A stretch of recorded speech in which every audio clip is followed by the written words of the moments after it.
মালয়েশিয়ায় গত ৫ দিনে ১৭৯টি অভিযান চালিয়ে ৪৭১ জন অবৈধ অভিবাসীকে আটক করেছে দেশটির ইমিগ্রেশন বিভাগ। অবৈধ অভিবাসন, ভিসা ও পাসের অপব্যবহার এবং বিদেশি নাগরিকদের অবৈধ ব্যবসায়িক কর্মকাণ্ড দমনে এসব অভিযান চালানো হচ্ছে। অভিযানের সময় ১,৪৯৪ জন স্থানীয় ও বিদেশি নাগরিকদের তথ্য যাচাই বাছাই করেন অভিবাসন কর্মকর্তারা। অবৈধভাবে বিদেশি কর্মী নিয়োগ ও আশ্রয় দেওয়ার অভিযোগে আটক করা হয় ৩১ জন নিয়োগকর্তাকে। সবচেয়ে বেশি অভিযান পরিচালিত হয়েছে জোহর রাজ্যে। পাশাপাশি পেরাক, কেদাহ ও পুত্রজায়ে চলে তল্লাশি।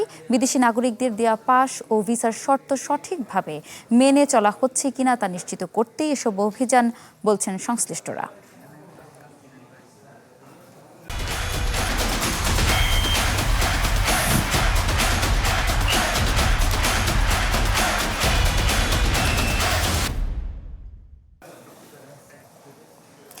এ বিষয়ে আরও জানাতে মালয়েশিয়া থেকে যুক্ত হচ্ছেন সহকর্মী ওয়াহিদ সোহান। সোহান, সর্বশেষ এই তল্লাশি অভিযানের পরিস্থিতি নিয়ে জানাবেন এবং বাংলাদেশ অভিবাসীরা আসলে কতটা ভুক্তভোগী? জি, ঈপ্সিতা, আপনাকে ধন্যবাদ। আপনি যেমনটি বলছিলেন যে মালয়েশিয়ায় ইমিগ্রেশনের পক্ষ থেকে তাদের দেশের আইন শৃঙ্খলা রক্ষা করার জন্য তারা কিন্তু নিয়মিত অভিযান অব্যাহত রেখেছে।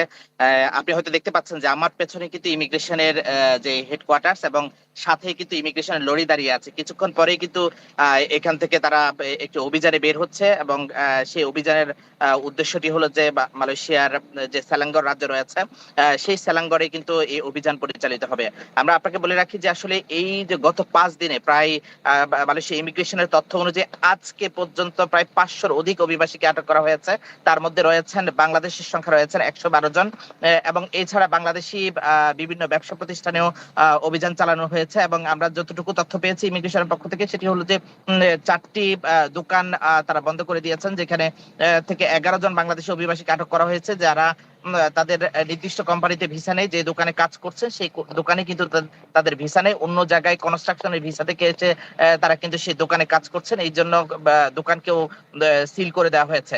আপনি যেমনটি বলছিলেন আসলে এখানে যেই আমাদের বাংলাদেশি অভিবাসীরা রয়েছে এই মুহূর্তে বাংলাদেশি অভিবাসীরা ব্যাপক আতঙ্কের মধ্যে রয়েছে, কারণ মালয়েশিয়া ইমিগ্রেশনের পক্ষ থেকে প্রায় দীর্ঘ ২ বছর থেকে চলা যে এখান থেকে নিজ দেশে চলে যাওয়ার যে তারা নির্দেশনা দিয়েছেন বা সাধারণ ক্ষমা দিয়েছেন, সেই সাধারণ ক্ষমা অনুযায়ী কিন্তু অসংখ্য বিদেশি নাগরিক এখন পর্যন্ত সেই সাধারণ ক্ষমা গ্রহণ না করে মালয়েশিয়া অবস্থান করছেন এবং প্রতিনিয়তই মানব পাচারের শিকার হয়ে তারা কিন্তু অসংখ্য অভিবাসী কিন্তু মালয়েশিয়ায় ঢুকছেন বিভিন্ন পথে।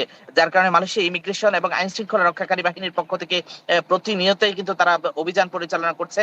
তাদের একটি উদ্দেশ্য যে মালয়েশিয়াতে আসলে তারা চায় না কোনো অবৈধ অভিবাসী বা আনডকুমেন্টেড অভিবাসী কিন্তু মালয়েশিয়ায় থাকুক। তারা চাচ্ছেন যে এখানে যেই বাংলাদেশি কর্মীরা আসুক না কেন তারা কিন্তু বাংলাদেশি বা যে এদেশের কর্মীরা হোক না কেন তারা যাতে করে এখানে বৈধ ভিসায় এবং বৈধ ডকুমেন্টের মাধ্যমে মালয়েশিয়া থাকে।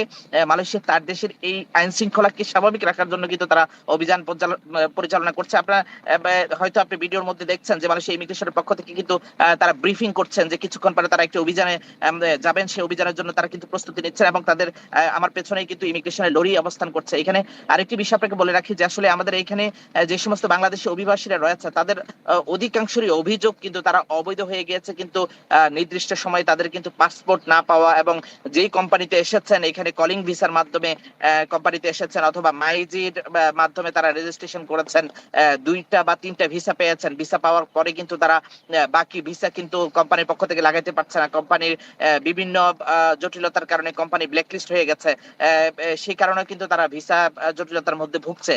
এই মুহূর্তে আসলে সব থেকে বেশি প্রয়োজন যে বিষয়টি সেটি হলো যে আসলে মালয়েশিয়ায় যে আমাদের বাংলাদেশ হাইকমিশন রয়েছে, বাংলাদেশ হাইকমিশন তার কূটনৈতিক প্রচেষ্টার মাধ্যমে মালয়েশিয়া ইমিগ্রেশন, স্বরাষ্ট্র মন্ত্রণালয় এবং মানব সম্পদ মন্ত্রণালয়ের সাথে যোগাযোগের মাধ্যমে এই অভিবাসীদের সমস্যাটা সমাধান করা এবং অবৈধ অভিবাসীদের বৈধতার বিষয় নিয়ে তারা যাতে কথা বলে। বিশেষ করে আমাদের এখানে যে সমস্ত অভিবাসীরা রয়েছেন তারা কিন্তু আশায় বুক বেঁধে আছেন যে আগামী ২১ এবং ২২ তারিখের মালয়েশিয়ায় বাংলাদেশের প্রধানমন্ত্রী যে তারেক রহমান মালয়েশিয়া সফরে আসবেন, মালয়েশিয়ার প্রধানমন্ত্রী আনোয়ার ইব্রাহিমের আমন্ত্রণে, এই আমন্ত্রণকে সামনে রেখে কিন্তু তারা চিন্তা করছেন যে মালয়েশিয়ায় বাংলাদেশের প্রধানমন্ত্রীর পক্ষ থেকে যদি মালয়েশিয়ার প্রধানমন্ত্রীকে অনুরোধ করে যারা ডকুমেন্টেড, যারা বৈধ ভিসায় মালয়েশিয়া এসেছেন, অন্তত তাদেরকে বৈধ করার জন্য যাতে মালয়েশিয়া সরকারের সাথে আলোচনা করে সিদ্ধান্ত গ্রহণ করা হয় এবং স্বরাষ্ট্র মন্ত্রণালয়ের সাথে আলোচনা করে তাদের এই সমস্যাটা সমাধান করা হয়। এই বিষয়টি নিয়ে কিন্তু মালয়েশিয়ায় থাকা বাংলাদেশি অভিবাসীরা কিন্তু বারবারই বলছেন, এবং এই যে অভিযান পরিচালিত হচ্ছে, এই অভিযান পরিচালনাকালীন যে জায়গাগুলো রয়েছে, এই জায়গাগুলোতে আসলে আমাদের যে সমস্ত অভিবাসীরা রয়েছেন বা এখানে মালয়েশিয়া থাকা যে সমস্ত অভিবাসন বিশেষজ্ঞরা রয়েছেন, তারা বলছেন যে আসলে এখানে যারা খুব জটিলতার মধ্যে রয়েছেন তারা যাতে অতি দ্রুত মালয়েশিয়া ইমিগ্রেশনের কাছে আত্মসমর্পণ করে 500 রিঙ্গিত জরিমানা দিয়ে যাতে নিজ দেশে ফেরত যায়। এবং মালয়েশিয়া ইমিগ্রেশনের পক্ষ থেকে কিন্তু ইতিমধ্যে তারা একটি নির্দেশনা দিয়েছেন যাতে করে কোনো অবৈধ অভিবাসীকে তারা রাখবেন না, এবং যে সাধারণ ক্ষমা দেওয়া হয়েছে সেই সাধারণ ক্ষমার মাধ্যমে যদি কেউ আত্মসমর্পণ করে 500 রিঙ্গিত জরিমানা দিয়ে, তার পাশাপাশি আরো কিছু ট্যাক্স রয়েছে প্রায় 800 রিঙ্গিতের মতো, এই টাকাটি জরিমানা দিয়ে তারা যাতে নিজ দেশে ফেরত যান, এটি চাচ্ছেন মালয়েশিয়া ইমিগ্রেশনের পক্ষ থেকে। ইফসিতা, ধন্যবাদ আপনাকে। দর্শক, মালয়েশিয়া থেকে যুক্ত ছিলেন আমাদের সহকর্মী ওয়াহিদ সোহান।